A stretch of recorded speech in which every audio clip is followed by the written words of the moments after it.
What's up, YouTube Gen X? When I think about the black community um, and where we're trying to go in terms of making this sort of big mass migration from a state of unproductivity, or I guess what's the word, inefficiency, to a state of productivity, I look at it like an equation, and I'm trying to get the equation to work where one side equals the other side, but I can't make it work. I just can't, right? It's like when you're doing chemistry and you're trying to uh, balance the reaction or whatnot in terms of what went in and what comes out. You're trying to figure out how to make it a balanced equation or a reaction or whatever it is. I'm not a science guy, right?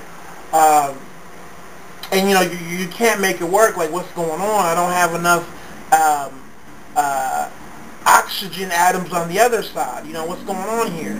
I got too many hydrogens on this side. I got to figure it out. You have rules and regulations on how to manipulate both sides of the equation. So you're sitting back and you're like, I just can't make it work right now. So then the question is, how can I make it work, right? As much as I may not want to accept it, right, I still have to go into how I can make it work. And this kind of goes back to a question that, gotta be kidding me, had a long time ago on YouTube where she was asking about the future of the black community. And, I was one of the many people that said that I see us forming the typical tiered sort of system that we have now, where you have your upper class, your middle class, your lower class, and I guess the transition groups in between those groups or whatnot. That's what I see happening, right? And your upper class black people, they're going to do their thing in terms of network and invest here and there and do what they have to do. In your middle class, we're going to pretty much do the same thing but on a smaller sort of scale. And you're going to have your lower poverty class that's going to be trying to maneuver, but they just aren't going to want to get with the program. And there's nothing that you're going to be able to do, right? Because there's certain elements of black culture that they're going to want to hold on to. The key feature for your black middle class and your black upper class is them removing the negative parts of black culture, right? Which will, in the eyes of the lower poverty-stricken classes, be viewed as us not being black enough, right? We sold out. We're trying to be like them, right? And that's what's going to happen, right? In my opinion. So, for me, the real issue is what's going to happen when we try to pass on what we're going to build, right? So me and my, fellow black men get some shit together and, we're doing well, right? How are we going to pass that on with where black women are headed, right? In terms of where we're headed as a unit, in terms of they're going one way, we're going another way. If it was up to me, I would love to make sure that my kids are black, regardless of the wife, right? Real talk, like, it's almost like I don't care what race the wife is. I just want to make sure my kids are black, right? I'm not trying to do that whole Michael Jackson little setup. No, I want my kids, I want my daughter to come out, looking like Brandy or Laura from Family Matters, right? And my son comes out like Omar Epps, Mekhi Phifer, some like black shit, right? That's what I want. But, with where we're going, obviously that's a crazy fantasy, right? That's a dark, twisted fantasy. It's not going to happen that way. And even if we did, our kids are going to grow up middle class, upper class, and they're going to, have the same problems that we have, probably even worse. You know what your son's going to be bringing home from the time your son hits fucking puberty, right? He's chasing after Becky and Maria. And the daughter, same thing. She's going to be around nothing but white men and Asian men and Indian men, right? So when she's ready to date, You know, she's going to bring home Jeremy, and Jeremy's some white guy, right? You know, it is what it is, right? Um, so you sit back and you're like, fuck, this is really annoying. Because we're trying to build, you know, we've already cut off the people that don't want to get with what we want to do.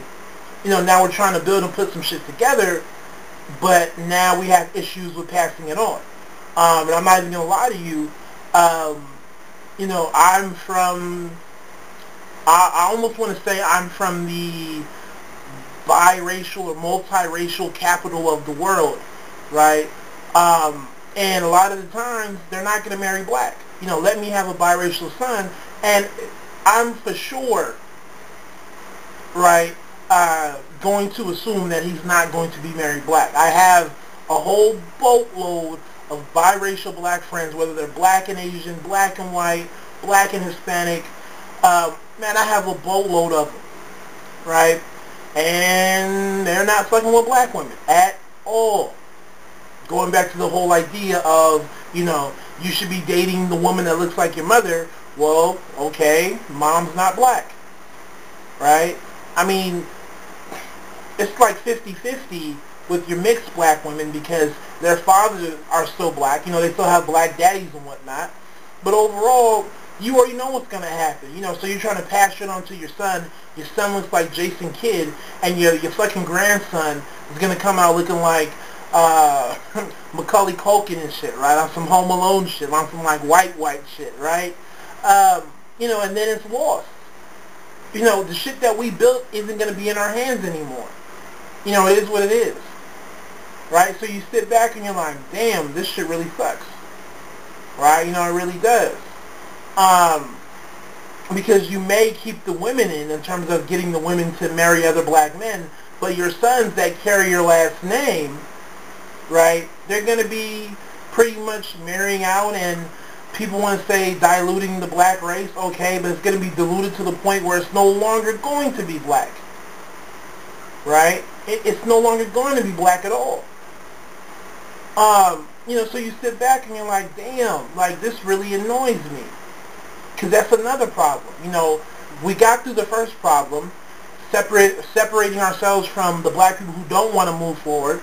You know, so we're like, okay, we're just going to form, you know, the pretty much the same sort of tier system that all the other groups have in terms of upper, middle, and lower class. That's all we're going to do. But now when it comes to passing on what we've built, there's another problem. So now it's like, damn, you know, your upper and your middle class black families are going to have to probably do some arranged marriage sort of jump off, which is unrealistic. But, I mean, once again, I'm trying to make it work. Mathematically in my head, I'm trying to make it work. So literally, you know, you have your team of black men, you know, they're building and they have their shit together. And let's say that, you know, we're married to black women, right? But when our kids are ready to start dating, there's not enough of us out there, right, in terms of overall numbers. So we're going to have to come through and be on some, like, you know, you're going to be married to the son of, the firstborn son of the Johnson family, right? You know, literally on some, like, Middle Eastern Indian arranged marriage tip. That's the only way to really ensure that your shit doesn't get, you know, trickled off, to be real with you, right? You know, in the same way that the white community has standards on who their son and daughter can date and marry. The same way you'll see that in the Indian culture, the Asian culture. It is a reality because they want to keep what they've built within that group, right? Because the more and more you do the whole, oh, you know, we don't care who you date, who you marry, who you have kids with, it's going to end up back in the hands of the dominant white American culture. And don't for 1 second, right, assume that they won't remove that sort of one-drop rule. You know, the second that white people start losing their power, right, who knows when it will happen, they will do the whole, it doesn't matter, you know, you're 60% white and 40% black, well, you're white. So bring your, you know, bring your resources over here. You're one of us, brother. Right now it's like, yo, if you have, you know, 0.001 black in you, you know, you're black. But when they need to, oh, they'll reverse it. Don't trip for 1 second. They will reverse it. Right? So you're seeing a situation where You're trying to keep it black. You're trying to keep your financial resources black and all the shit that you're trying to build black. But, I mean, if the men and women aren't coming together, what's going to happen? And when we do, and we don't have enough numbers so that our kids don't have to worry about not finding other upper or middle class black people to date and to marry, what are we going to do? So once again, I mean, shit, now we got to do the whole, we have to have arranged marriages. And if you're a black person from a lower income or poverty income, environment, and they try to date and marry up, they got to go through a review board, make sure that they get it. Well, what do you do for a living? What do you value? Yada, yada, yada. To make sure that they can fit in, literally, they're going to have to apply, and there's going to be like a review board. So black men, if you're a young black man, you have to sit on you have to come be interviewed by 10 black men in robes. They're looking down on you, asking you questions, and, yada, yada. And the women, they're going to walk through on something like, I'm trying to date and marry up, and there's going to be like a panel of black women, looking like Oprah and give me some of the Maya Angelou and whatnot, just staring down at her, beaming down on her, right? Well, what are you bringing to the table? What do you believe in? Do you believe in matriarchy? No. Do you renounce matriarchy? Yes, yes. Do you renounce it in all its forms, shapes, and colors and whatnot? Yes, yes. See, she's screaming at the top of her lungs, screaming, I renounce it, I renounce it, I renounce it. And then they're like, okay, you've made it. You've passed. And the men have to go through some journey, right? You have to go off and find this sort of golden cup, right? And then fill it with the water of this well, and if you can do it, you can be part of this group. Like, real talk. All this shit sounds crazy and extreme because it is, right? So you look at the situation and you're like, damn, this shit really sucks, right? It really sucks trying to do this sort of get black people to come together and get some shit popping off, and then making sure that the shit that you've built stays black. It's almost impossible. It's almost impossible. You're like, when you really break it down and you look at what we want to have happen in terms of building some shit that's going to last for generation after generation and generation, we need some magic. Because there's no way you can make it work with the whole, we want to move the masses of black people in this direction. I just don't see it happening. Right? Like I said before, I mean, if somebody can prove it to me, I'll be the first person to hop on board. But in terms of how I think, how Pink Elephant thinks, in terms of how I rationalize information and whatnot, I can't make it work. I can't make this equation work. One side is not equaling the other side, and for me to make it equal, I have to do some crazy, drastic shit that most people don't want to do. I don't even know if I can do it, but, it is what it is. So think about it. Think about it, right? Realistically, we're going to have to separate, do the whole class system, which I know we don't want to do, but the way I look at it, there's no other way around it because there's so many people that don't want to move and they want to hold on to the bad of black culture, right? And when we do make that sort of official sort of agreement to do that, now you're worried about, okay, we're building, we've got rid of the people that don't want to get it, but now we have a new problem. We've built, right? Black men, we've built, but who's going to inherit what we've built? How do we ensure that what we have built doesn't, in 2 or 3 generations, trickle back over to white America? When they do the whole, it doesn't matter if you have 1 drop of non-black blood in you. As long as you're over 50% white, welcome to the team. Right? What's going to happen? So that's my vid. Like I said, a lot of the shit that I said may seem extreme. Well, it's because it is extreme. I don't really know, how you can make it work and how you can have this big mass migration, right? I just don't see it happening. So y'all take it easy. God bless.